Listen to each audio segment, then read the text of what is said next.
Welcome to episode 239 of the Necronomicon.com. You know what's really scary? Book bans. Long a tool of authoritarians, book bans are a direct threat to our freedom to read. That's why Library Foundation SD, Brooklyn Public Library, and other partners across the country have launched Books Unbanned to fight this evil. This campaign makes frequently banned or challenged books available through a digital catalog to young people across the U.S., including states with increasing book bans. Like your local library, it's completely free to sign up. Want to learn more, including how you can help increase access to the books we love? Visit libraryfoundationsd.org. Fright Rags has been bringing you the best in horror apparel and accessories since 2003. Offering a wide range of products for your favorite creature features, slasher flicks, and cult classics. Officially licensed collections include titles like John Carpenter's The Thing, The Evil Dead, Creepshow, Jaws, the Halloween franchise, and so many more. Head on over to fright-rags.com. Make sure to sign up for their SMS and email newsletter to never miss a drop. Listeners get 10% off when they use the code NECRO10, all caps, at checkout.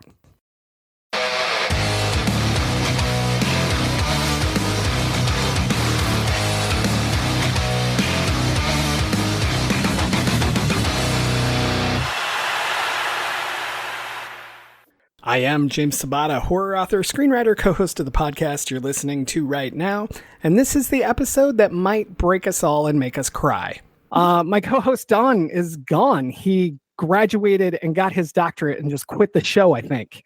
How dare he? Is that what he did? No, he just took 2 weeks like off. That. Yeah. This week and next week, because Bridget Brave is here, and she's here next week as well, and so she knows all about Don being gone. So Bridget's on the show today. And then we also have Jiang. I'm so excited to have you here as well. And you chose this movie, which I now adore. So thank you for being here as well. Thank you for having me. Absolutely. So would the two of you care to introduce yourselves to our audience and tell them a bit about yourselves? Sure, I will go first. I am Bridget Brave. I am a weird horror author living in the smack middle of the United States. You haven't heard of it, so I won't go any further than that. And yeah, I write a lot of shorts, and I'm actually getting ready for Phoenix Fan Fusion next weekend, which is super exciting. And then after that, StokerCon, where hopefully I will walk away with my first novel afterwards. So, woohoo! Yeah. Do you have any big events between things? Anything you've been working on for a year? Yeah, I have Spirited Giving.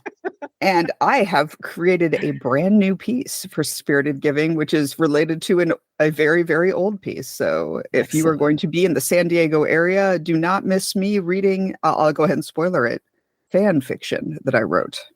Ooh. Yes. That's exciting. You're both guests with Spirited. We'll get to that in a second. But no, I just want people to know, anyone who doesn't know, I cannot do this alone.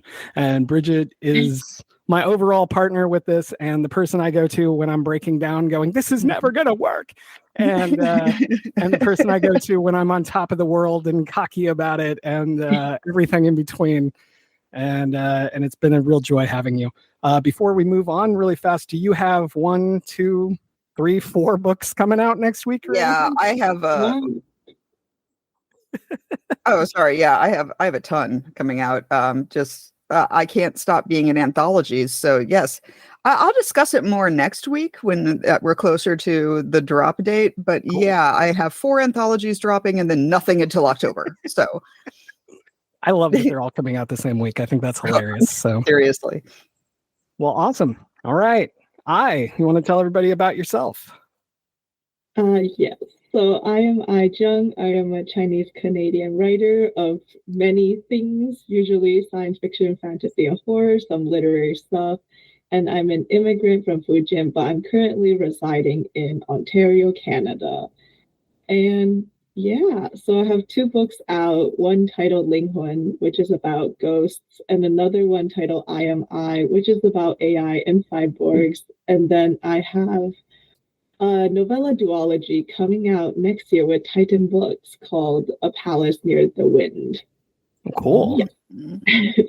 Nice. I have read both of the other books and I just absolutely adored them, which is obviously why I was screaming and yelling that we had to have you at Spirited and begging you to join us. And I'm super excited that you're a guest and I can't wait for that. But these two books are so different and yet they're just, I'm not blowing smoke. I don't say nice things to people unless I mean it. These are two of my favorite things that I have read in so long, and Ling Hun especially just stays with me, and I can't shut up about it.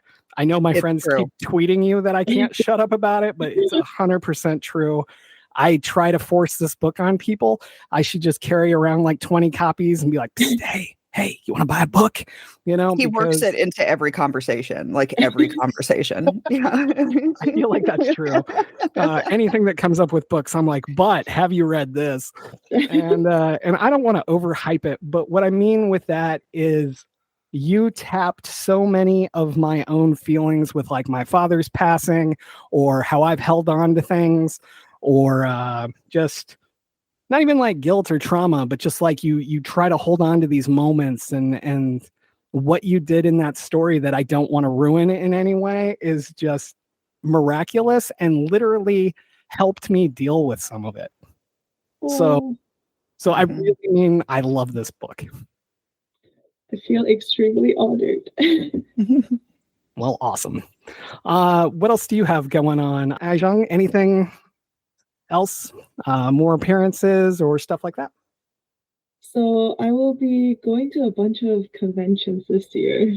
I'll be at Spirited Giving, as you were saying, and StokerCon. And then right after that, I will be making my way to the Nebulas in Pasadena before going to Glasgow's Worldcon in August. And it's funny because I'll be going literally straight from my wedding ceremony. So it'll be like chaos for 2 weeks and then another week of more chaos. That is awesome. Gosh. Yeah. I'm gonna stop complaining about going to Fan Fusion, Spirited, and StokerCon. You win in a landslide. It's going to be interesting because we're like, you're supposed to pick auspicious dates for weddings, right? But I was like, okay, well, can you pick an auspicious date within these 2 weeks for us to have the wedding?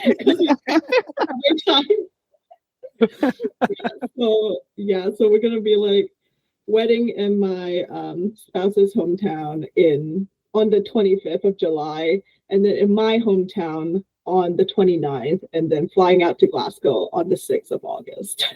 That's so cool. Yeah. but like legitimately, what a cool year to remember for the rest of your life. Like, oh, for real. Wow. That's awesome. Truly. Well, congrats on that. I had no idea. That's fantastic. Thank you. Indeed. All right. So we always talk about why people picked the movies. So why did you pick this particular movie? What is it about it that did it for you?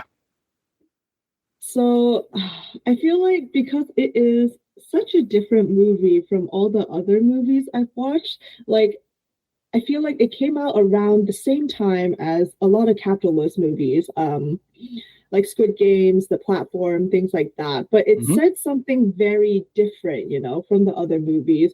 It talks kind of about like animal versus human connection, pets versus what we consume, and kind of like the fineness of that line, but also like the economy of animal farming and meat. And then I think about like meat alternatives and the way people argue about taste versus environment, things like that. But it's also a movie that made me bawl for a very long time. Oh, yeah. But it also like infuses humor with something that isn't humorous at all, which makes it very jarring, if that makes sense. Oh, 100%.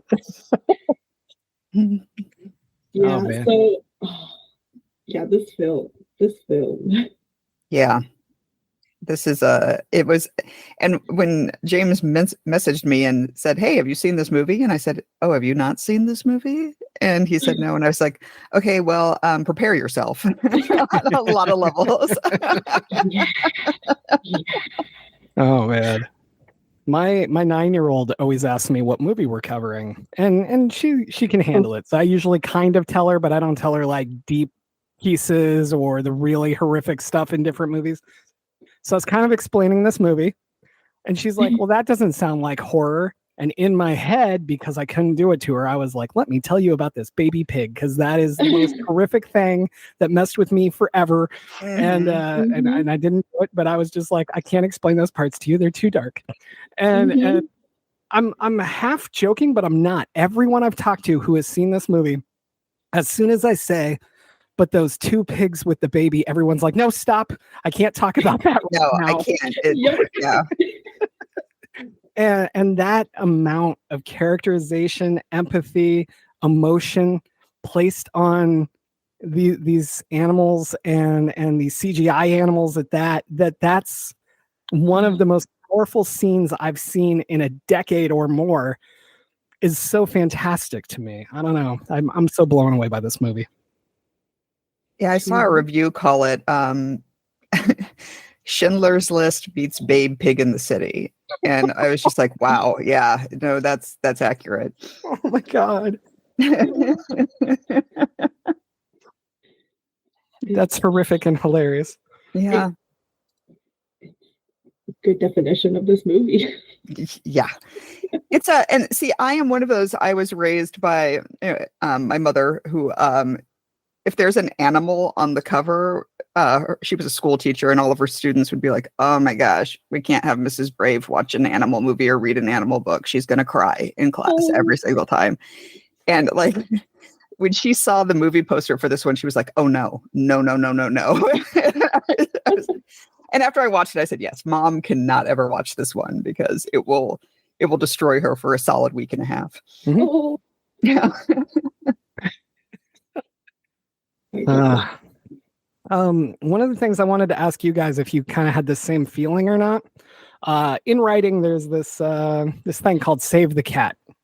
And Save the Cat is basically it comes from Alien, right? Where Sigourney Weaver saved the cat, and it's what makes you the good guy so that the audience knows you're a good person because you stop and you save the cat.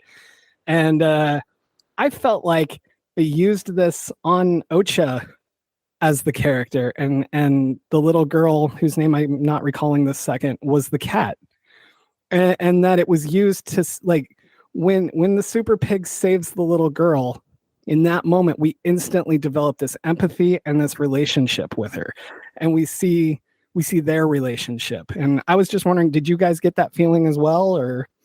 Oh, yeah. Very much this. But I feel like it hit me even more. So the little girl's name, I just Googled it. Is it Misha? Yeah, it is Misha. Yeah.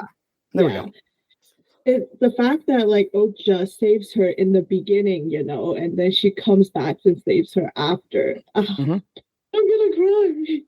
Oh, I know. Oh, we're gonna cry in this episode. This is a crying episode. Yeah.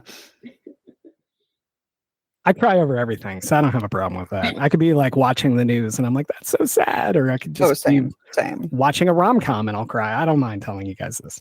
So it's going to happen at some point on this. Hell, I almost started crying talking about my dad a little bit ago. So it was going to happen either way. Yeah. But yeah, go ahead. Continue. I didn't mean to cut you guys off.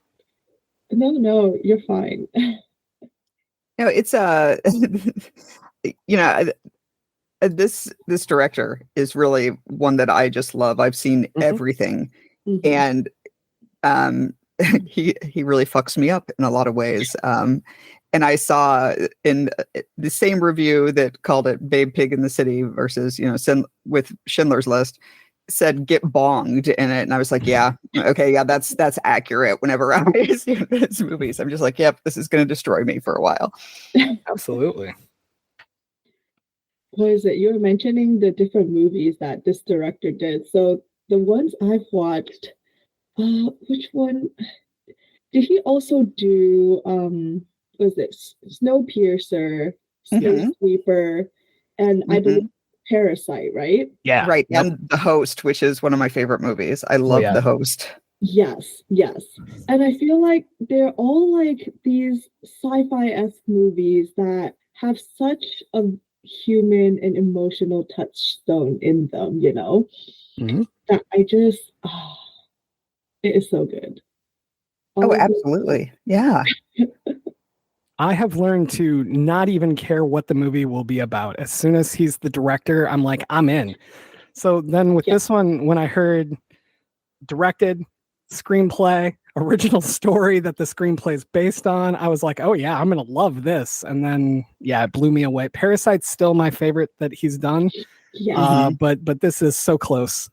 And I think Parasite just hit me at like the right time in life where it was like a legitimately like not life-changing, but like it left a huge impression on me. And I don't think anything can touch Parasite. But like you mentioned, The Host. The Host is one of my favorite creature feature films because I love creature feature films anyway. But most creature feature films, you need to keep the creature away for a long time so that you don't kill the tension.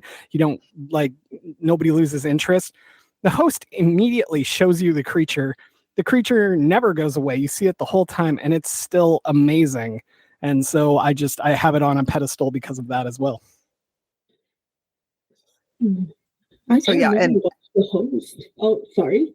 Go right ahead. Go right ahead. Talk about The Host. I love The Host. No, I was going to say I've never watched it before, so I guess that will be my later today movie. Oh, yes. You have homework now. You have to watch it.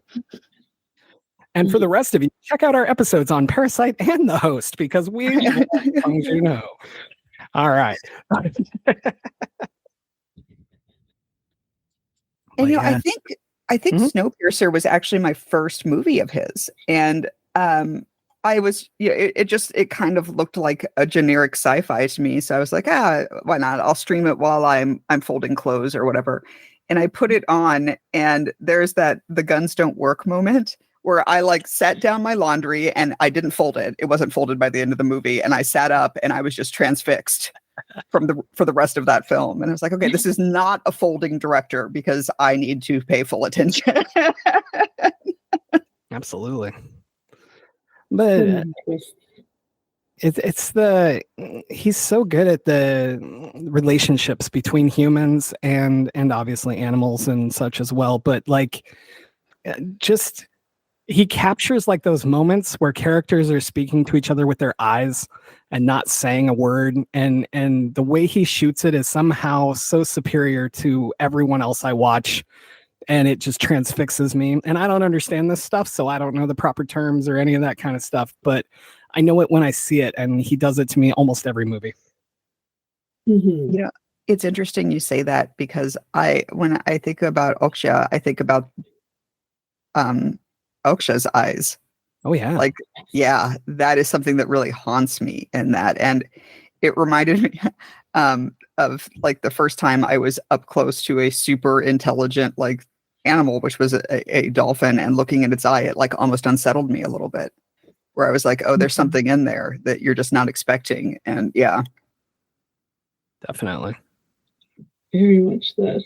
I think when I think about like this film, but also the other ones that the directors do, and the whole thing you said about the eyes kind of displaying the interiority, I think about the way we write, and we write a lot of internal thoughts about like for the characters to kind of display what they are feeling, right? Their observations and things like that. But then you don't get that as much in movies. And there are a lot of other movies that have the characters basically say their thoughts, or have like the whole what's it called? Voiceover, yeah.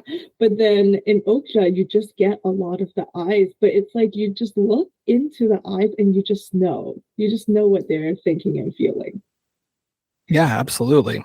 No, I can't believe what they accomplished with these special effects, CGI monsters, pets, animals, any word you want to use. They did so much with just like forming the emotions on the faces. And I have to think a huge part of that was him, because like I said, he does it in so many things. But you're right. As you were saying, like other films just say what everybody's thinking. That is like my pet peeve with movies. I can't stand when somebody's there and they're like, let me tell you why I'm mad. And like it lays everything out, like it loses something and it becomes almost comical. And I never, ever have that with him. So yeah. Man, that's cool. Now, if only I could write on that level. Right. All right. Where would you guys like to go next? Oh, I'm afraid anywhere I want to go is going to make me cry. This is so, James, did you stop eating meat for a while after watching it? Like 2 days, maybe. Yeah, it's a common reaction. Mm-hmm. And I didn't even notice it. Like, I was just making different things, and my wife's like, "So what's going on?" And I was like, "Oh, hey, you're right. That's weird." And then she was cooking again, and I gave back in. But like it wasn't like I instantly went, "Wow, that," and I'm not doing, like, it was completely subliminal, and I think that's interesting. I've had a lot of media do that to me, and I think that the Mhm. strangest one was the Hannibal series on NBC. And it was just because everything he made looked so delicious. And I was like, total tangent here, but yeah, I was like, the Cannibal show made me momentarily vegan because I was disgusted by how much I found the human meat appealing. Very much this. But it makes me think of this documentary I recently watched. I forgot what it's called though, but it's like real life experiments. And then they did these on twins to see the difference between those who eat meat and those who went on like a vegan vegetarian diet. And it was just so fascinating to me, like the health differences and things like that. But like coupled with OKJA, which takes like a very different approach, which is like the commercialization of the food industry and like the way that creatures only seem valuable to humans as like food or spectacle, and like the way we capitalize on them. But anyways, yeah, so after I watched that documentary, I was like on a hunt for impossible meat, and I didn't find any in supermarkets near me. And I'm just like, the accessibility of these alternatives is very low. Very, very low. Yeah. And I also saw that documentary. It's called You Are What You Eat. And I think so, yeah. Yeah, it's fascinating. That I wish that I had more. I live in a very rural area, and it's a rural area with a lot of farms. So we are definitely a meat heavy group here. But yeah, I've always been fascinated by these alternatives. And now they've got the lab grown meat, which for some reason has a huge backlash. People are like, no, you don't want to eat the lab grown meat. I'm like, isn't this a better alternative for everyone involved? Right. Yeah. But I wanted to mention that when I was in high school, there was a quote I loved by the president of the American Bison Council, who said, he's like, this saved bison. They were near extinction. And then we started eating them because animals that Americans eat don't go extinct. He's like, that's why we have so many more damn chickens than bald eagles in this country. Wow. Yeah. That's such an interesting quote. Like, yeah. I'm going to be thinking about that for days. Wow. Stuck with me for over 20 years. But when I was in college, I dated a girl whose parents owned a bison ranch. And so whenever she would go home for the weekend or holidays or stuff, she would come back with like the best meat I've ever had in my life, And I was always like, oh my God, I'm a terrible person for eating this. They're probably going to be extinct soon. And now you've cleared my guilt, and I can just be an average American saying, no, it's fine. Just you were actually helping. Like you helped save helping bison, eating this. That's such an American thing to do right there. The most American I was thing, helping. Doing my part. Good God. But yeah, no, I always had this weird guilt with it because I was like, this is the best thing I've ever eaten. But so that's hilarious.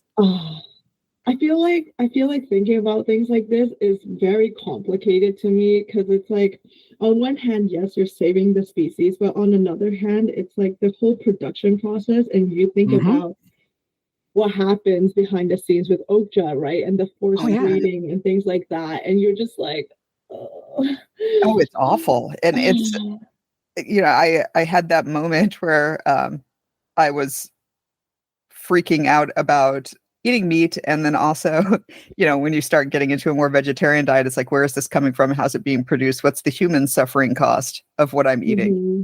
And I just had that breakdown in front of my husband where I was like, there's nothing I can do that isn't causing somebody somewhere suffering. Mhm. And Yeah. it's, it's a stark truth that you just get slapped in the face with every once in a while. And, it's, what is the answer? I don't want to become a mindless consumer. And at the time, I have cats, so I know that the industry that makes the cat food has an awful, awful toll on both our oceans and on the human element, the people who are actually putting this together. And yeah, it's devastating to be conscious sometimes.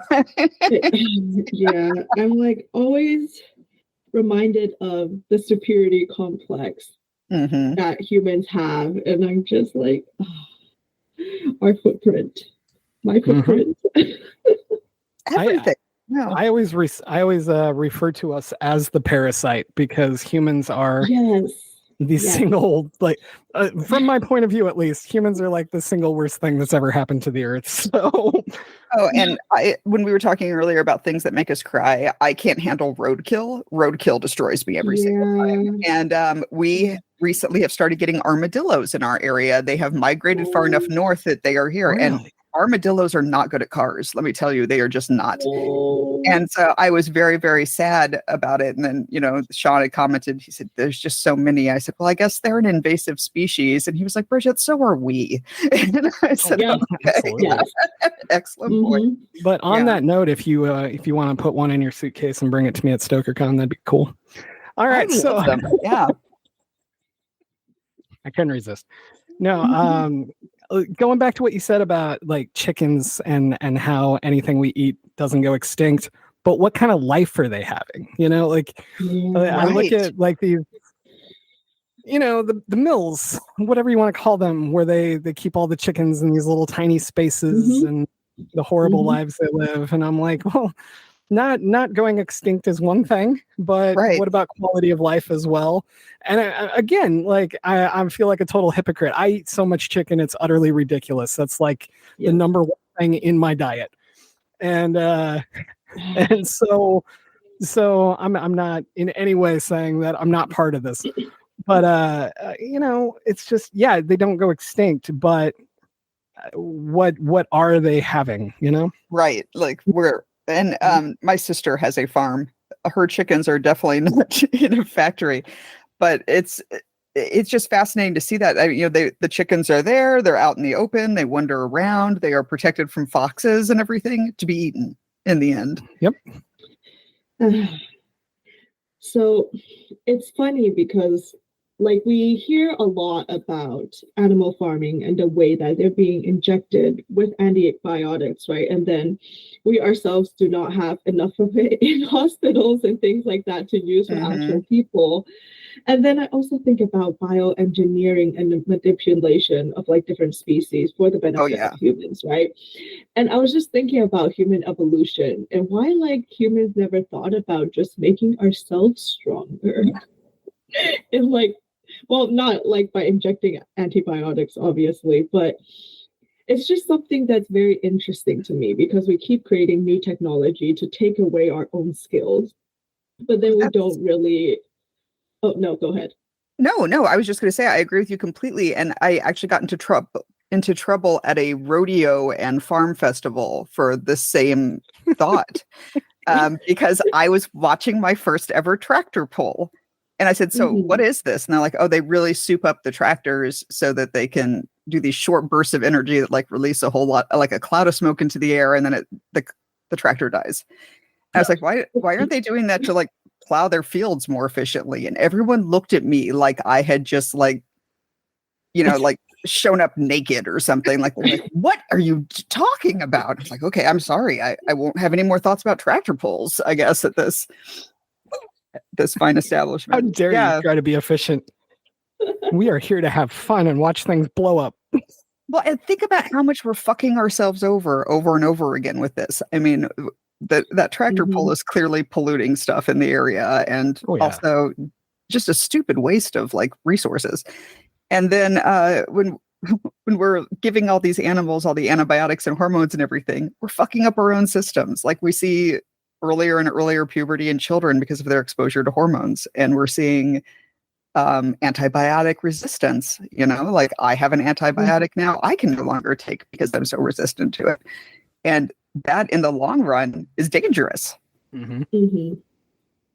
So this makes me think about movies like, I don't know if y'all have watched Limitless. Oh yeah. Yes.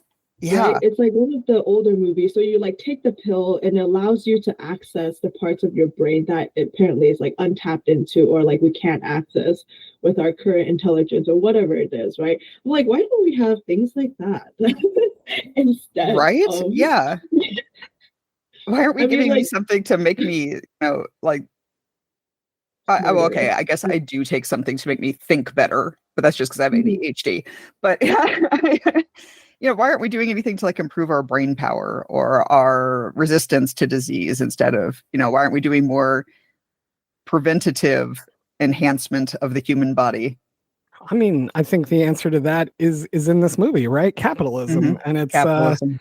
The rich who could fund that don't want anyone below them getting strong enough to fight back. Yep. So it would be counterproductive if they want. And yeah, I feel like that's what the twin sister would represent, that, right? Like, let's hold all this down and only do the things that make us money. Yes. It makes me think about like innovation and scientific discovery too, right? How like one scientist is always trying to outdo another one just to make that discovery first. But the amount of resources and like money that gets poured into these research, that one person, like they're doing all the same thing and with all the same goal, but all separately, if that makes sense. And you're like, if you just come together, we could have accomplished this thing so much faster. It's crazy. Yeah, but that would benefit everyone, and we just can't do that. So yeah. Yeah, that guy wasn't born to parents with an emerald mine, so he doesn't deserve the things I get. Exactly. Don't let me go on a tangent about how I believe that Elon's blowing up his own rockets so that everybody else stays out of the business. Anyway. He's trying to trap us here on Earth with his terrible Twitter. No. See, if you blow up enough rockets, then no one else gets into it. So then it's only yours. And by the time they start catching up, you are 20 years ahead. Anyway. I couldn't resist. But no, I'm joking, but I also feel like that pulls into exactly what we're talking about. I do think that there is a level where they're getting... I don't know, like I don't want to go too conspiracy theorist here, but it makes logical sense to me that they're getting better food than we get. They're getting the things you're talking about, like the other antibiotics or the other just better stuff to stay healthy, to live longer, and they have the money to back it up, and they have the power to get things, and I don't know, like I don't even know that was the point of this movie so much as I think it's all there. I think anytime you look at the two women who have run the company, or even what's his name, Esposito, the guy who works for them, any of those people that you look at, they are having better dinners, they're having stronger connections and everything else, and they don't care about what the people are getting. It's not that the super pig is full of better nutrients or better for us, it's that it's a lot cheaper because it's one animal instead of 20 to get the same amount of meat. It doesn't have anything to do with what you're actually getting out of it, it's just what my profits are getting out of it. And so I think all of that rolls into the same thing. I feel like no, go ahead. Oh, no, go ahead. I was just reacting. I was just like, oh, man. I was thinking about, like, because they talk a lot, like, especially in the beginning of the movie, you have, like, the commercials of the super pig and, like, what it's presented to the public at, right? And it makes me think about, like, issues that are very media filtered and only what outlets and corporations want us to see, regardless of, implied free speech and information access that we're always told, like, yeah, this is definitely the truth. But then you see, like, their version of freedom fighters, can't remember the specific name that they call themselves now, but like the animal liberators, right? Oh, and what ALF. they uncover, yes, behind the scenes, and you're just like, my whole life is a lie. Right. But also there's that point where the desire to do good starts to become, in its own way, its own selfishness. Mm-hmm. Because, I always have that, again, getting back to the meat eating, where I'm like, well, this makes me feel terrible. I wish there were alternatives. And then I'm living amongst the people who feed their families by running these farms. And it's been like in their families for generations. And, do I really get to decide to take that away from them? Mm-hmm. Well, when you talk about a heavy episode, but when you talk about the selfishness of it, like, look at the guy who translates. Mm-hmm. Like, she distinctly says she doesn't want to do this and wants to take OKJA home and just be happy. And he says she agreed because he's this close to what they're trying to accomplish, and he's willing to compromise because no one else knows. And that lack of integrity for anyone who doesn't know is doing the right thing even when no one's looking. That lack of integrity in that moment discounts everything else he's working for. Mm-hmm. Mm-hmm. So, oh my gosh. So this makes me think about, like, people in power doing things that are seemingly good. And it's like, how do you know their real intentions? Like, things like people who are up for elections or things like that, and they run programs like, oh, clean the parks, or, things like that. And it's like, do they really want change, or do they just want people to see them in a certain light so they can gain more power, Mm-hmm. Well, and I think some of that has blurred lines as well. I think I think you can start out well and you can make a couple bad choices here, or you can start going down the wrong path while still thinking that you're trying to accomplish your original goal, right? Or how many stories have we seen where the villain's motivation started out correctly, and it's just, what are you willing to sacrifice of yourself to get it, and how those shift what we were doing, Mm-hmm. And then there's just bad people that just do it for attention too. Right. Yeah. Oh, it's a heavy topic, and I don't know if I have anything that I can actually add to illuminate it. It's something I think about a lot. And again, I'm selfish because I haven't given up meat completely. I come on and off of it, but and I wish I had a great excuse for why that happens. Like, it's my health, or no, it's just that I like bacon, that's something I have to live with. That's a decision that I have made that I have to accept all of the impact of. And I do think that's I don't even know the word that I'm looking for here, but just having that understanding at the same time is also important, because every bit helps. So even if we're skipping meat sometimes, I'm not saying this to make everybody feel better about themselves, because I think we're all hypocrites and whatever, but like, it still helps. Like, and I do think that there's a difference between people who eat meat occasionally and like, if you laid a tomahawk steak in front of me, I'm going to eat the whole thing every single time. And so there's a gluttony level, there's a survival level, there's a I'm trying to do better level. Like, it's such a spectrum that it's impossible. And even like you said, even if you're 100% off meat, what is the price of this thing over here I'm eating? Or what is the price of my protein powder? Or, just all these things. Everything is commercialized. So every single thing has a price.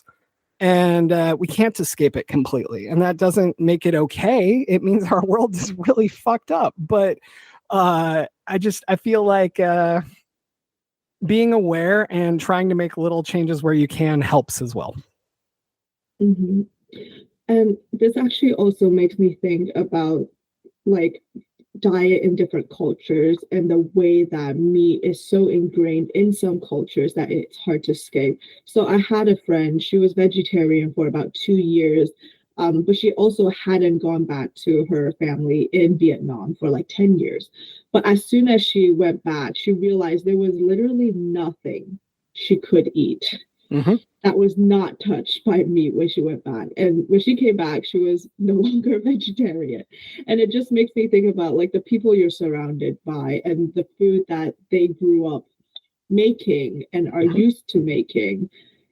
And like how that also, like the upbringing and things like that, affect your decisions and your ability to remove yourself from things like meat and be able to like pick up a lifestyle without it, while not trying to like, what's it called? Like make trouble for anyone or things like that, you know? And it's just, it's very difficult. Well, I mean, if I go back home, I grew up in Nebraska, right? And if I go back to small town Nebraska and visit like my aunts and uncles or stuff like that, meat is an absolute expectation. But it could be as simple as if I used cayenne in something, they would lose their fucking minds. So if I told them that I wasn't going to eat meat, it's not even like they'd be mad or anything. It's just like they literally wouldn't understand. Like, why would you do that?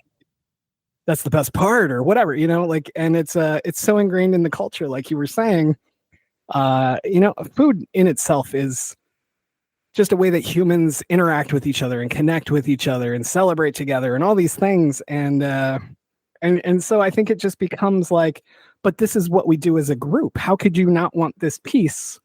Like it becomes almost confusing instead of actually insulting. And I mean, that's just where I grew up. I'm not saying it's not insulting other places. I don't know every culture and like that. But yeah, for my family, it would just be like, what's wrong with you? Why would you do that? So. Exactly. And same with my family when I attempt it. And then it's like the only thing on the table for like a single plate of vegetables. And I was like, this isn't going well already. I'm still haunted by the time that they had a candied bacon appetizer. It was one of the times I wasn't eating meat. And my father, his feelings seemed hurt that I did not want to share this with him.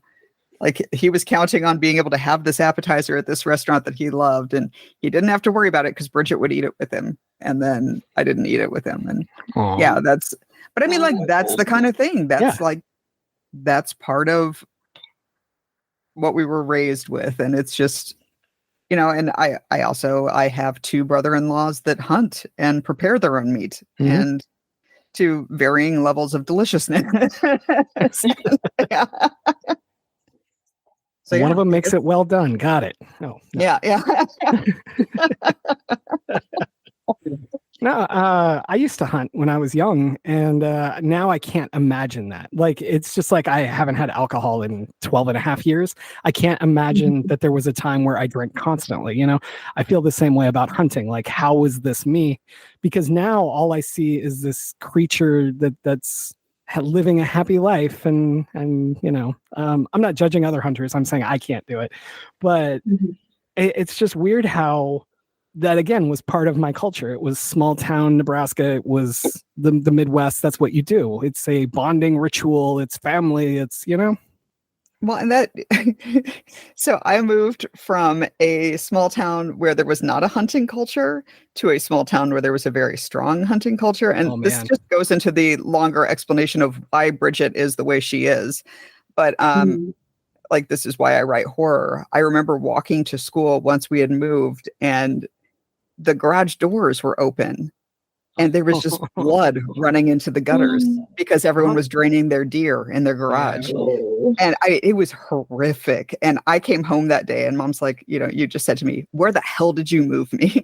I was so upset by it.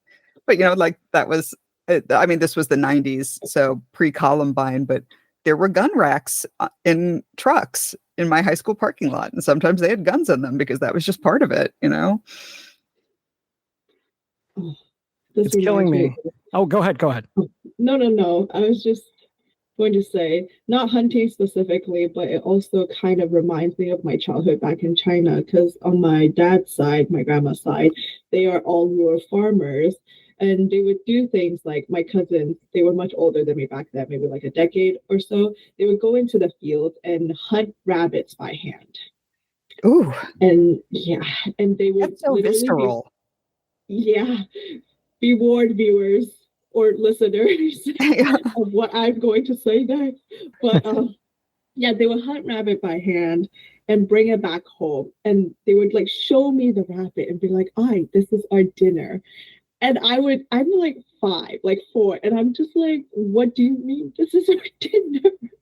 Oh I had this, I mean, I have a family we're from the Ozarks in Oklahoma, and a lot of them would keep rabbits for eating.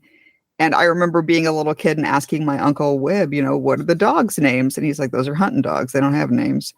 And I said, what's the bunny's name? He's like, dinner. And my mother was convinced I wouldn't eat it. So they lied to me, and they called it bunny chicken. And so I was always eating bunny chicken. And yeah. Oh my gosh. Mm-hmm.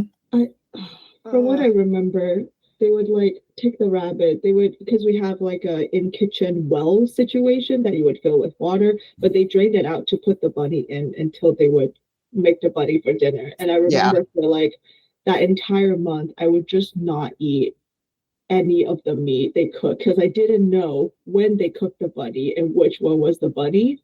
Mm-hmm. So I would just eat rice with some sugar, and I'll be like, no, I can't touch any of this anymore. Man, my daughter loves animals. Like she is the biggest animal lover I've ever met. I will be very surprised if she doesn't become like a vet or something to that degree. But when I remember when she realized that chickens and pigs were the same as chicken and pork, and she's very analytical about these things, and it was like breaking my heart and watching her make this realization. But she was like, well, in the animal world, like lions eat zebras and this eats that and this eats that. So it's kind of the same. And I was like, yes, let's leave it at that and not talk about how it's done. But yeah, it's just it was interesting to me because there's just this huge part of me that's like, well, the lions aren't running these farms where they keep all the zebras. Mm-hmm. You know what though? Like you were saying how because your daughter really loves animals, she'll become a vet. I had a best friend. I mean, I have a best. Well, we're not really that close of friends anymore. Anyway, doesn't matter. That's a tangent. But so she like loved animals when she was younger too, and then she wanted to be a vet when she was older. But as soon as she like started learning more about like veterinary practices and things like that, she realized like she would have to suffer through like the suffering of animals and like seeing them be like go through illness and things like that as a vet. And so she gave it up in the end because she just could not stand seeing them in pain. Yeah, I had heard that they actually have a very, very high depression rate and suicide rate, veterinarians do, because they you don't get to make the best decision for the animal. That's on whoever owns the animal. And there's a lot of factors going into how they make those decisions. Absolutely. Not to mention just the socioeconomic and reasons. Oh, like, yeah. I mean, that in itself. And I don't know. I have absolute empathy and sympathy for the people that have to put animals down and all that kind of stuff. I can't imagine dealing with that. I'm very much there's the whole like don't kill the dog in the movie, right? And it's because like animals are like all good in many ways, and humans make decisions that can make you hate them and not care as much or whatever. And and I always feel like the people that have that job, that would be so hard because you're not like you just there's no good there other than ending suffering if that's what's happening. But how far can that go at the end of the day? I don't know. So yeah, no, that's like the one profession I have absolute full sympathy for all the time. So there was it's semi-related, but there was just talking about professions in general. And I believe it was upstate New York, in one of like the nicer communities, like one of the more wealthy communities, they decided to open a butcher shop. And they were going to do all their butchering on site, and they were actually going to do all the processing, which means even killing the animal there. And the idea was so great. Everybody wanted it. They're like, oh, yes, we're going to have the freshest meat. It's going to be so healthy. And then they couldn't handle the smells, sounds, and blood. And they hated that being in their neighborhood. And, the guy who owned it said, this is what happens. You've either got to face it or not. And if you just want it to happen somewhere where you don't have to be aware of it happening, then that's kind of making you a hypocrite. And, again, that was something that just like haunted me for a while afterwards. Like, could I handle that happening where I could see it? Mm-hmm. Yeah, I want to bring this to a different part of the movie for a minute and talk about her grandfather. Oh, yeah. Like, this dude breaks my heart, because when I first watched it, I've watched it twice now because we were supposed to record a while ago, and then I was like, oh, I better rewatch it to make sure I remember everything.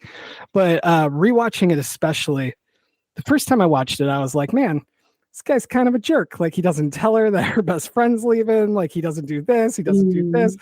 And then I was watching it with empathy instead. And I was like, I can't imagine you care about this girl, and this is the thing she loves the most. And you know the truth. And like I just said, with talking to my daughter about pork versus pigs, right? Like, the same thing. Just like, I don't want to take that innocence from you. And I don't want to. I know why we need to. I know why the world needs people to know things. Don't get me wrong. But I don't want to do that. And watching him deal with this was so interesting to me, because it's inevitable. But also, you have a 1 in 26 shot they're not picking your pig. Or I mean, other way around. You have 25 out of 26 that they're not picking your pig. So like, then I was kind of like, would I tell her? Because odds are they're not taking this one. It's going to be fine. So I don't know. What did you guys think of the grandfather and this relationship with the granddaughter? I mean, I got it. I understood. Like, he's doing it what he thinks is best for her. And the entire process is best for her. All of it. She's not going to have to worry about money. She's gotten to have this relationship with this animal that, of course, is now leaving. But, and he's at the same time trying to protect her heart in as many ways as he can. So this is very interesting to me, because when I was watching it, it kind of reminds me of my relationship with both my grandmother and my parents when I was younger. In that, like, my parents, they immigrated to Canada first, but then they didn't really tell me the logistics of it, right? And for the longest time, I just thought they abandoned me back in China. Oh. Someone would really tell me what was happening. They were just like, yeah, they're going away for a little bit, and then you'll see them later. And I'm like, okay, but why? Versus my grandmother, who is like very tough love. She will tell you exactly what's happening, what's going on, regardless of whether or not it hurts your feelings. So I don't know.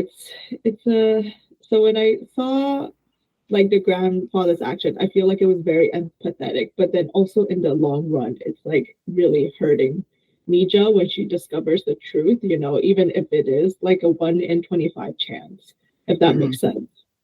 Oh, absolutely. Yeah. Yeah, I was just kind of like, the first time I was really annoyed with him, and I don't know if it's just the mood I was in that day or whatever, but like, I was just like, how do you do this to this girl? And then the second time I was really like, how do you tell her at the same time? Like, and when do you tell her? Like, does he know the exact date this is coming? I don't know. Like, it was just so different experiences for me each time. And I don't know, I was just really fascinated by it. And I would have actually kind of liked to get more of him, just to feel that out more. But I also don't think that would have worked with the pacing of the story. But then he gives her the little golden pig. And I don't know. Like, I couldn't decide. Like, is this? I get where he's trying to go, but I feel like it was like the worst gift in the moment, you know. And obviously, it paid at the end. But I can't imagine like, oh, hey, your best friend's gonna leave and you're never gonna see her again. But here, I got you this little statue that sort of looks like her. It just seems so weird to me. I don't know. Also, I don't that's a lot of envy you as a parent. I'm just saying that, like having to make those kind of calls all the time. Yeah. I'm a terrible parent. I just let my wife do it. No, I'm totally kidding. I throw some extra Legos in the cart occasionally. It just works itself out. No.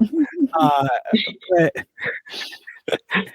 I also like, I feel like there's a part here where like I want to know like where are her parents? Did they die? Did they like where like how did grandpa become the only one taking care of her? Like I have so many questions about their relationship and how that plays into how much of this he understands, like from her point of view, how much he understands or what he wants to do for her, that sort of thing. I don't know. I'm going too deep. I know this is a movie and not a 26 episode show, but I don't know. These are just the things I think about. I think it adds to the overall like deep empathy you have for her.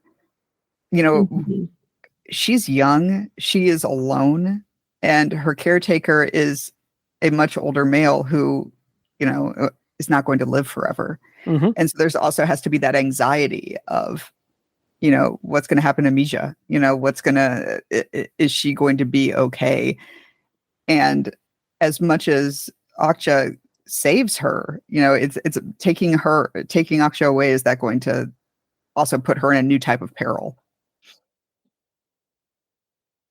Yeah, I was deeply invested in her as a character. In a way, okay, I don't know. Have you ever, this is such a weird connection, but there's a series of Telltale games based on The Walking Dead, and the main character is a little girl named Clementine.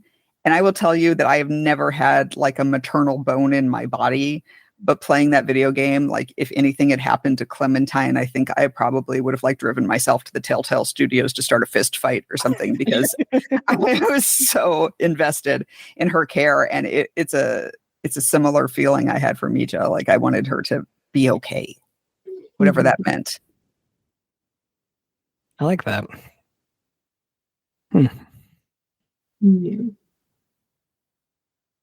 What else do you guys have? I was gonna say, like, this movie kind of reminds me of the fact that, like, what would happen to society, I mean, is already happening to society, where money becomes more important in our humanity, right? Where money basically becomes our humanity and, like, the definition of it as a whole. And how, like, the depressing language of currency often speaks louder than love. And or it becomes like, you know, the language of love with the grandfather giving the golden pig. It's like, look, I am securing your future with this golden thing, but tearing apart your heart in the process. But you will live, you know? Yeah, I mean, from his point of view, it's going to hurt for a while, but you'll get used to it. And then you're secure.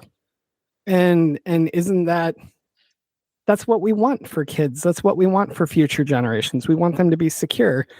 And I don't know, I can totally see why this decision is made, but it kills me. I can't imagine how Mija would feel if she was a real person and, you know, dealing with this. Like, it's just holy crap. Yeah. But it's those decisions we're always making, right? Like, absolutely. I've been having a lot of conversations about SUVs recently. It's like, if you're driving one of those things, you're way more likely to kill another person or back over a child. But that part of the brain, which is like, no, but this is going to keep my family safe.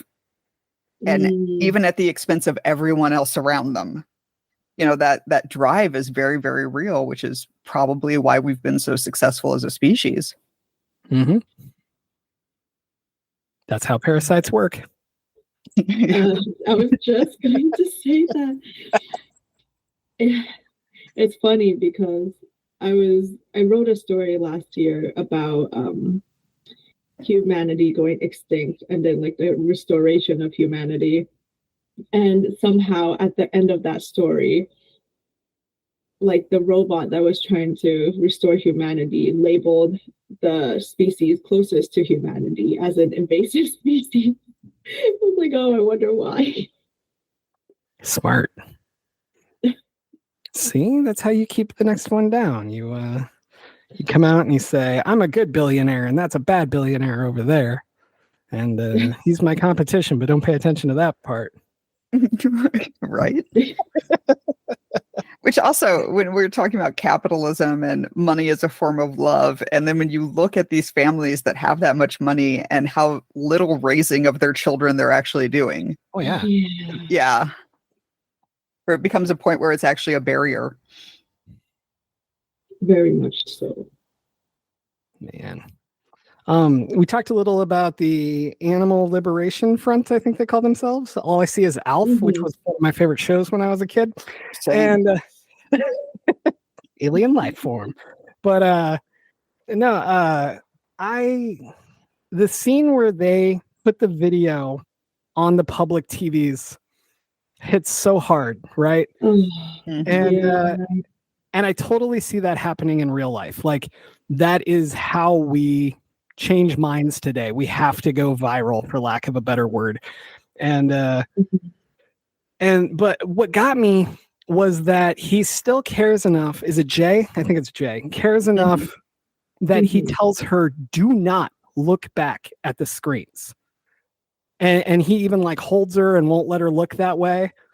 And I thought that was so powerful, that in the middle of this huge thing that you're doing, that's what makes him a good guy, right? Like, that he takes the time for the individual, even in this moment. Like, I don't know. I thought that was so just incredibly well thought out, instead of just like having to deal with if she saw it or, that kind of thing.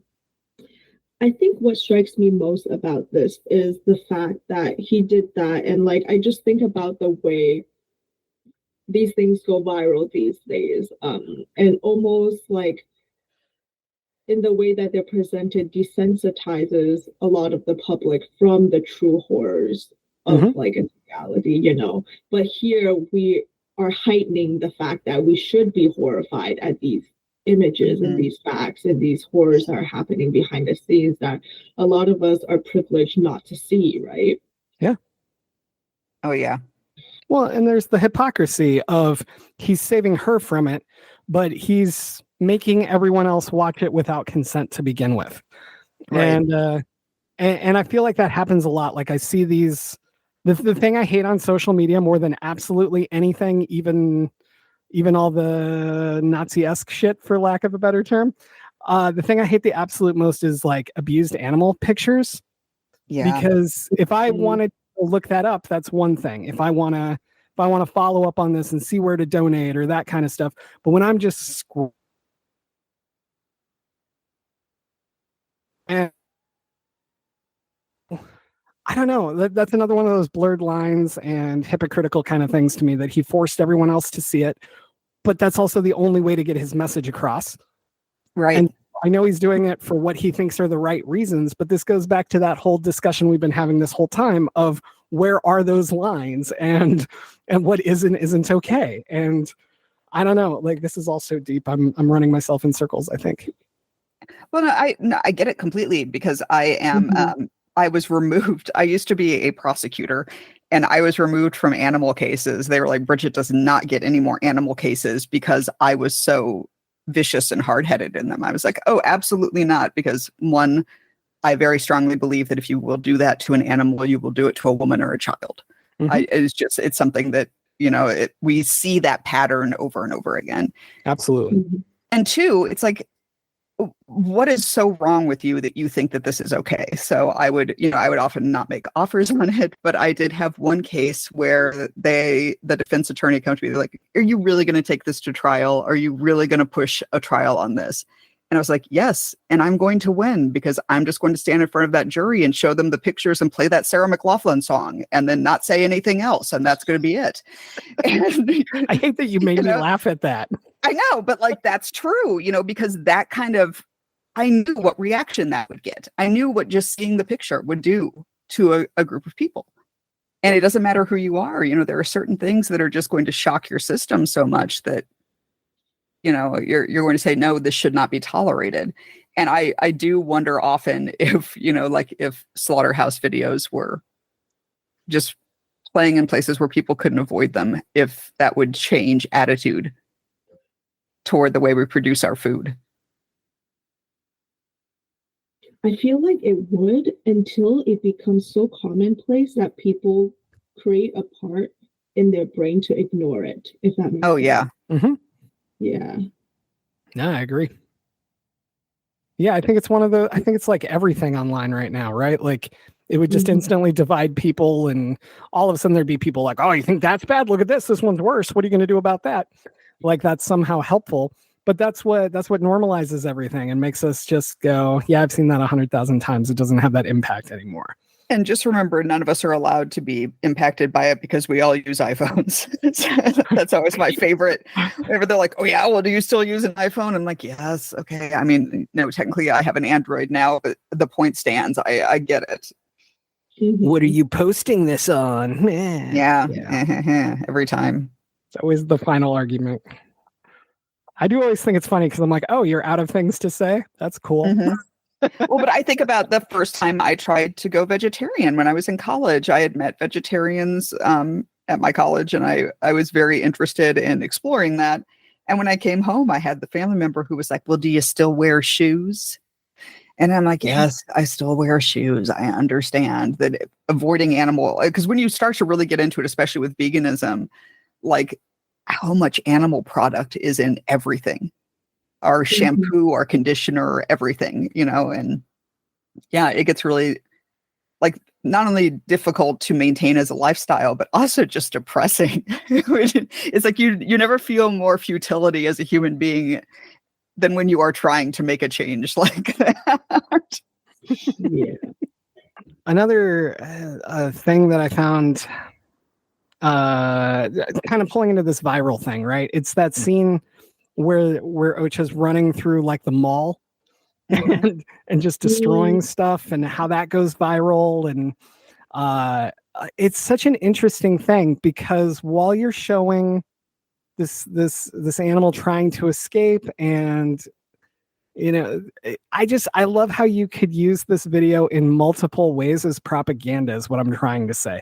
Depending on what your message is, you just show a little different piece of it. You show her destroying stuff. You show people attacking her. You show whatever. And I thought they could have gone many different ways with that. And that would have been an interesting thing to explore as well. Again, I don't want a 5-hour movie, but I'm just saying, like, there's so many little things in here that they could have tweaked and used different ways to just like really add to each side's propaganda of why we're doing these things. And I don't know, I found that fascinating as well. And instead they just kind of re-show it at one point, and that's about it. But also I felt like that kind of like speaks to our short-term memory. I was, did we ever catch Coney? What happened to that guy? Stuff that goes super viral has a very short shelf life. Oh yeah. Or we have those things we hold on to for no reason, like that guy that hit the other guy with the twisted tea can, which is like my favorite thing that's ever been on the internet. But like why do I hold on to that? But like I can't remember the last 7 crimes Donald Trump committed. Oh, sorry. What I meant was no, but really, like, there's so many more important things out there. And I'm like, oh, let me tell you about 2001 when I found BertIsEvil.com, or no, can I make a suggestion right now? When we do our recommendations at the end of the episode, can we include recommendations for a viral video that you think people might? Hilarious. But yeah, I just I find it interesting how you can use these things for propaganda, but like you said, how quickly you can forget them. And then also just like how we almost sort of collectively pick stuff to hold on to that doesn't matter, and yet we don't go to the real life stuff as much. Like I pick on Donald Trump on here all the time, so I'm going to do it again. Like you look at J6 and the insurrection, and it's almost so played out that even people completely against him, we don't want to watch it anymore. Like it's just like we want to let go of that reality part, and we want some weird funny thing instead. You know what I mean? Mm-hmm. And so I'm kind of wondering in the situation with this movie, like how long we would hold on to the videos they're showing of the slaughterhouse, or would we be like, oh, watch this super pig slide through the mall instead? You know what I mean? Like, I don't know. It's just amazing how as a group we pick these things. But also how we don't trust them anymore because of absolutely all the manipulation on the internet. Is like, oh, that's not even real. You know, that super pig is CGI. That would have been a great joke to throw in at the end of the movie. Mm-hmm. Absolutely. Ridiculous, but funny. Oh, did you guys watch the extra scene in the credits? Oh, yes. The one, in the end of meal, right?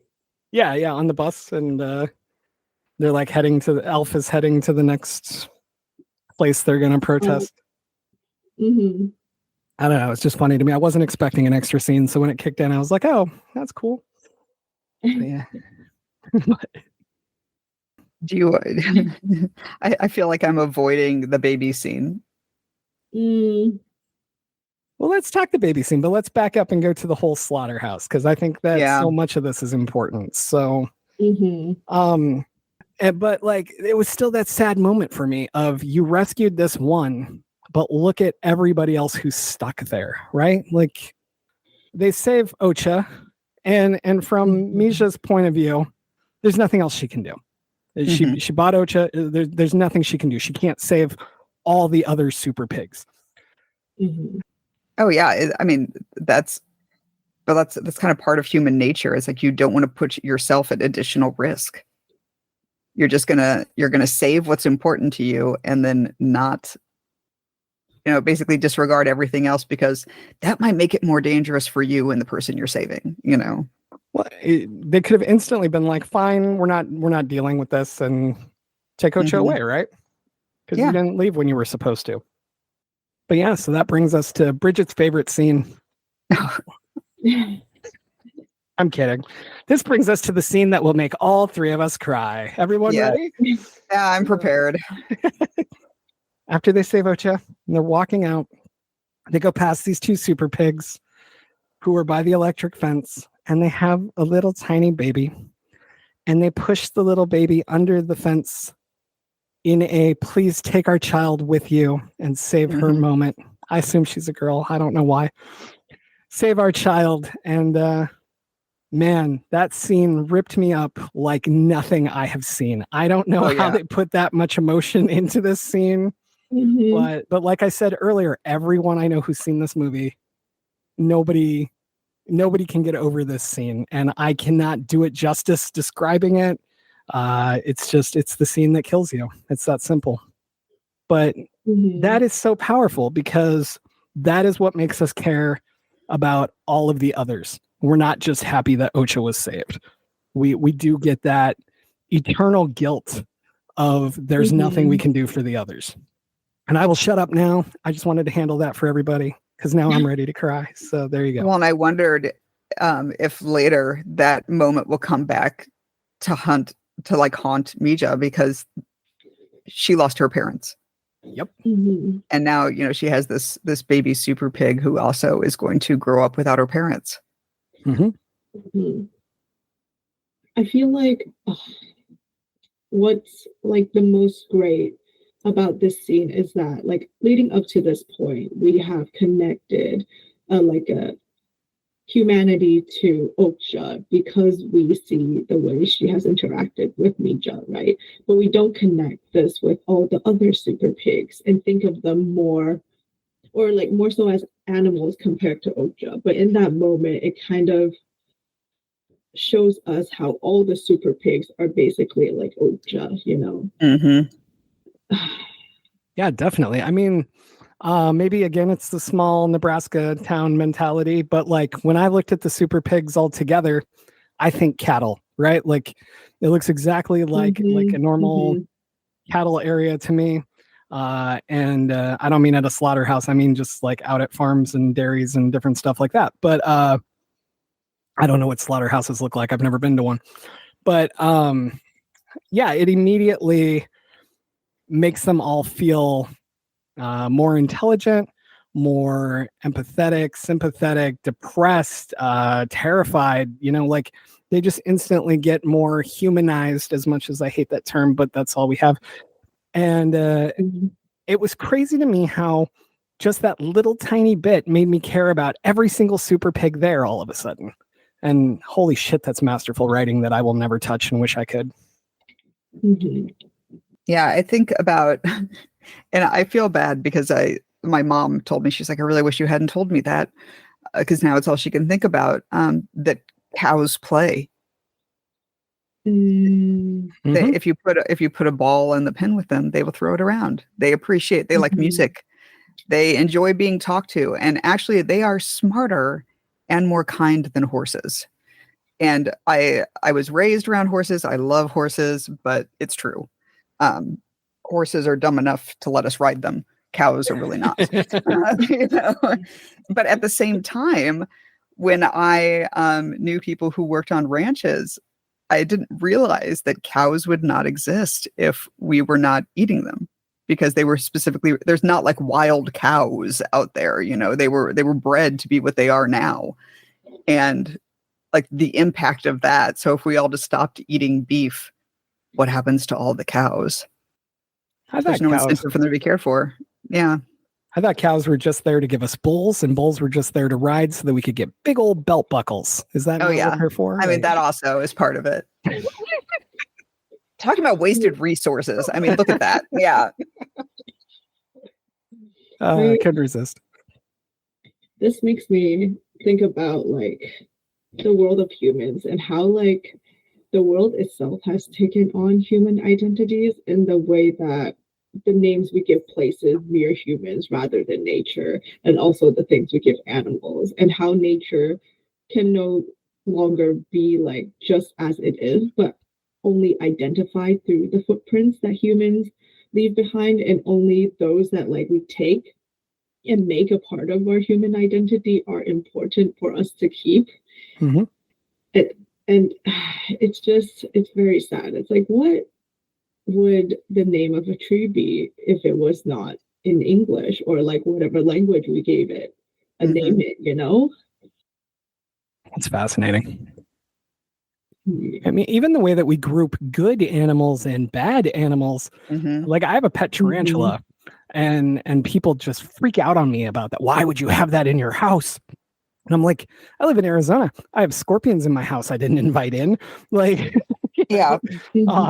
But like, or I've had lizards in my house, you know, or different things like that. But if you have a fish, nobody says anything. And I'm like, my tarantula is more interesting than any fish I ever had. And I don't know, like, it's weird to me how we just group animals. We're like, oh, snakes are bad, spiders are bad. You know, it's so strange because it's all just hereditary fear, number one. Like we're told snakes are bad, so we're always scared of them. That sort of thing. Like it's all humanized, like you just said. Like we make these categories and we give them names and we do all these things, but then we're like, oh, but a puppy is furry, so that's totally fine, you know. And I don't know. My cats are insane. I don't know why I let them live here. And I don't love spiders. I tolerate spiders. Most of the time I just strike bargains with them. You know, I like the work you do. Please feel free to stay. Do not suddenly hang over my bed in the middle of the night. That's one of my deal breakers. And there is a woman on Instagram who raises and cares for jumping spiders. Like she builds them little habitats and everything. And the way I will watch that thing and sob when one of them dies, like I'm always like, what is wrong with you? You know? But I think about that a lot. And I think about the period after I read Anansi Boys by Neil Gaiman and became the world's biggest spider fan for a while. Like I was picking them up with my hands and everything. That kind of, I got bitten by one, and then that kind of like cause some regression. But it's just I completely agree with you. It's that humanization. It's that moment where you see something as more like you than unlike you. Well, and this goes back to the hypocrite thing as well, because I learned after I had Ocho, my tarantula, I learned after that there's basically this understanding that there's no ethical way to have a pet tarantula. Like they had to get there in unethical ways at some point in the process. It doesn't have to be you today or whatever, but at some point it was unethical. And I didn't know that when I got him, and people throw that at me a lot. And I'm like, well, I don't know what to tell you, because I feel like it'd be pretty unethical to throw him out. Right. He's used to captivity. Yeah. I don't think he's going to last long outside. Whereas he's probably going to get a good 10 years here, but I mean, that argument can be made for so many things. I've had many people tell me that it's cruel to keep my cats inside. Yeah. And honestly, I am protecting the ecosystem, because if Eleanor got out there, she would take down a cow if she could find one.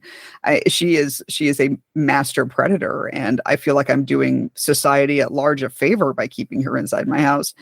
But yeah, there's always going to be that push-pull, I'm caring for this animal that's going to live longer and have a better life because of me. But at the same time, is this what's best for that animal? And as humans, we're the only people that get to, we're the only species that gets to make those decisions for other species. One day the dolphins will rise up and decide for us. I can plug Dolphin Hunt, which I have finished. So. Sweet. What is Dolphin Hunt, Bridget?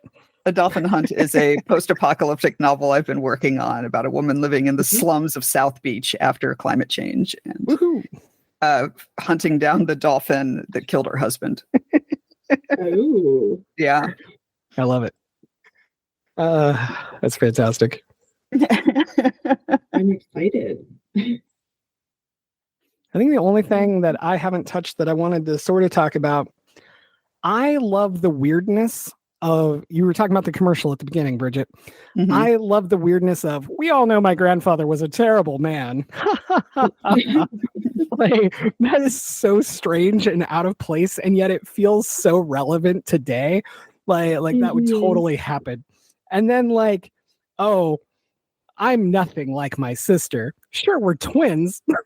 I love that. I think that is such a funny little juxtaposition there of literally played by the same actress, like just being twins, and then, oh no, we're nothing alike. I think that's fantastic.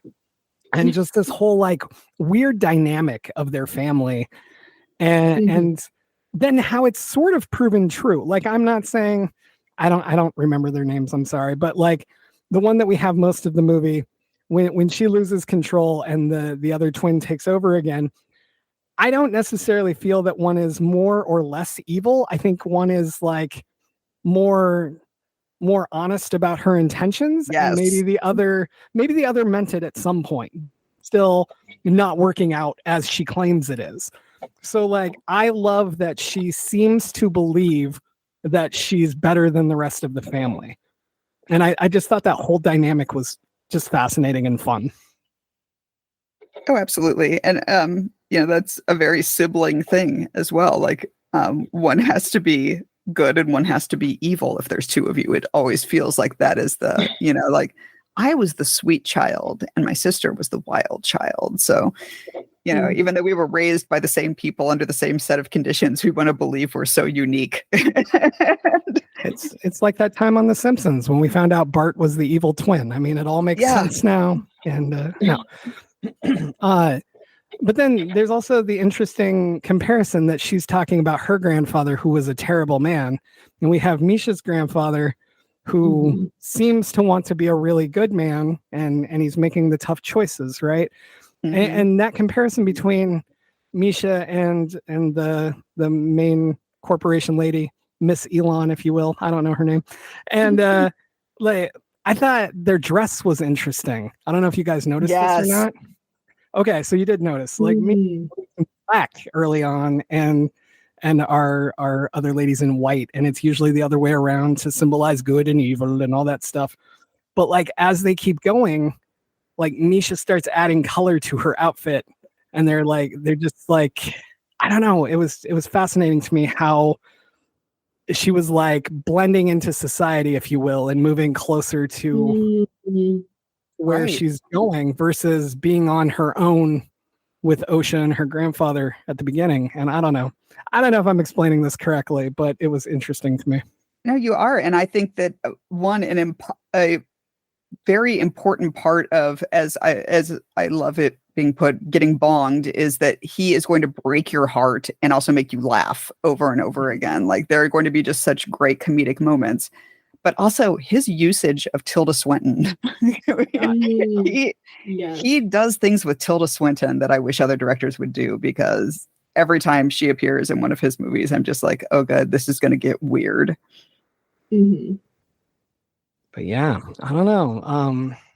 Just overall, I was blown away with this whole movie, and I can't say enough good things about it. So I'm just excited we got to talk about it today. Mm-hmm. Me too. I think I'll need to go rewatch it a few more times too. I feel like it's one of those movies that you pick up little things every time you rewatch it. Well, anything that this director films, really. Yes. Oh, yeah. I've seen Parasite like 20 times and I'm still finding little things, you know? It's very hard to scare me now that I write horror. And I will say that Parasite has a scene in it that haunted me so much I had to get up and turn on the light at one point in the middle of the night. Yeah. And it's just when the kid says, I saw the ghost, and they have that momentary clip of the frightened eyes on the stairs, like staring up at him. And that moment hit me so hard. Even once you know what it is, like once you know who that is and everything, everything surrounding it, like that moment scared the crap out of me. And he's masterful in his scene work. And I don't know if you ever watch the analysis of a scene videos, but I have not. Oh, you should. I'll send you a couple from this movie. They are just like, it will break your heart all over again. Nice. Yeah. All right. If people liked this, what should they check out? Whoever wants to go first. I will say that my movie recommendation is Babe, Pig in the City. I did not expect it to be as dark as it was. I loved Babe when I saw it. I didn't think I would love Babe. I really did. And then Babe, Pig in the City is such a sharp left turn. So check that one out. My book recommendation is the Orcs and Crake, the Mad Adam trilogy. It's Orcs and Crake, Year of the Flood, and Mad Adam. Because, there's some super pigs in that one too. And a very similar ethical conundrum occurs. And then my recommended viral video is called Raptor Mascot Double Fail. It's Raptor Mascot Double Fail. I won't spoil anything. There are rollerblades involved. It's incredible. Oh, man. Yeah. I have not heard of this. I'm going to check it out later. Yes. All right. What do you think people should check out if they like this movie? Well, everything else by this director. Absolutely. But, yes. But also Squid Games and The Platform for movies. Oh, The Platform. Yeah. Yes. So good. That one. Wow. Yeah. And also Earthlings by Sayaka Murata. It's a book. That book messed me up so hard. Yes. Mm-hmm. It was wild, but I highly recommend it. It's like absurd, but like so dark, and also has like that weird brief moments of humor that like should not exist and should not work, but does. Oh, absolutely. Yeah. Yeah. So those are my recommendations. Nice. I always do a double feature, and to be honest, it was really hard on this one because I feel like a lot of things have semi-similar themes, but nothing's like this that I've seen. And trying to something that went with it just became really weird. So instead, I'm going to throw out a couple things. If you just want to see like rich people get screwed over, I definitely think Ready or Not. That's like one of my favorite movies of the last decade. I enjoy that so much. And I think there's some little themes that are the same, especially about capitalism and what you're willing to sacrifice to get, and who you're willing to sacrifice to get what you want and to get ahead. I also think Society, because Haley Piper has drilled into all of us that we should talk about society constantly. And then if you just want more Bong Joon-ho, I mean, Parasite is my favorite thing that Bong has done, and like I said, I've seen it like 20 times, and I'm still finding new stuff, and it is just such an amazing commentary on capitalism and labor and who works for who and the secrets we're keeping from our families, or just so many other things, or what we're willing to go to, what links we're willing to go to save the people we love. And that works on multiple levels in Parasite. And I don't know, I can't say enough good things about it. And then we already mentioned The Host as well. One of my favorite creature features. Host is just light years ahead of other stuff, because it still has so much characterization and humanity, and you're rooting for everybody. I mean, you're rooting for the creature, you're rooting for the people it's killing, you're all over. And there's a lot of the family themes as well, of protecting each other from anything, no matter the cost. So my final one, and this is a recommendation based on heartbreak, because the only other movie to fuck me up on the same level is I just lost the fucking name of it. Holy crap. Oh no. Describe it. What's the zombie train movie? Oh, Train to Busan. Busan. Oh my God. Yeah. Oh my God. Yeah. I'm not even going to edit this out, because I feel so stupid right now for not knowing one of my top 5 movies of all time, that I'm going to leave it in here so that my friends can make fun of me forever. Train to Busan killed me. Yeah. Oh, You know the scene. I'm not going to ruin it. I do know the scene. And man, that it's fucking me up right now thinking about it. Like, Can I just add, I went to college and I roomed in college with a heavy metal band and a frat guy. Like, we shared a house, and we were discussing Titanic, and how I had a friend over who was saying that the end of Titanic, like, she just couldn't handle the two of them, like, never let go and everything. Everyone's like, no, that is not the saddest part of Titanic. It's the old couple and the mother with her children tucking themselves into bed. Yep. Like, knowing Absolutely. they're going to die. And my frat boy roommate walked in, and I yelled at him, "Hey, Chris, what's the saddest part of Titanic?" And he started to tear up, and I knew what scene he was thinking about. And he feels the same way about Train to Busan. So, yeah. Train to Busan absolutely rips me up, and I can't stop watching it. That's why I'm making the fact that I couldn't come up with the title. I had it, and then it just blanked out. But yeah, those are my my recs. It's I guess. always at the top of the watch list. You don't have to remember the title. That's right. Yeah. Train zombie movie. What more do you need? Mhm. Hilarious.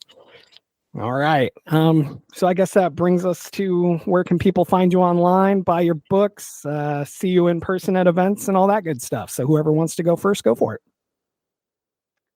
All right, I will go. I am everywhere online at BEEDEE Brave, including bdbrave.com. And I will be at Phoenix Fan Fusion next weekend. And then the week after that, I will be at Spirited Giving and then StokerCon in San Diego. I'm doing some panels and a reading. Woohoo. Yes. I am also perpetually online, so you can find me on X, Blue Sky, Instagram, TikTok, though I don't use it much, and my website, which is just my name and then .ca, because .com was taken, and yeah. Nice. And then, yes. And then I'll be at StokerCon, Nebula's Worldcon, and this year, CanCon and World Fantasy for the first time. So if y'all are there, come and say hi. That's awesome. Well, fantastic. Well, thank you both for doing this. I had a great time. I hope you both did as well, except for that part where everybody tried to make me cry, but you know. Yes. Yes. Thank you again for having me. This was really fun. I mean, like, in a very dark and sad way, but you know. We have that effect on people. We can cry in person in a couple of weeks. So That's right. Yes. yeah. And you can come join us. Just, you have to cry or else you're not welcome. Right. We must stream Train to Busan at StokerCon. That's the password to get in. You have to know the name to the zombie train movie. Suddenly Yes. James can't come in. Yeah, you can't come to your own group. Well, I guess that wraps it up for another week. As always, I am James Sabata, and I will see you next week here at thenecronomist.com.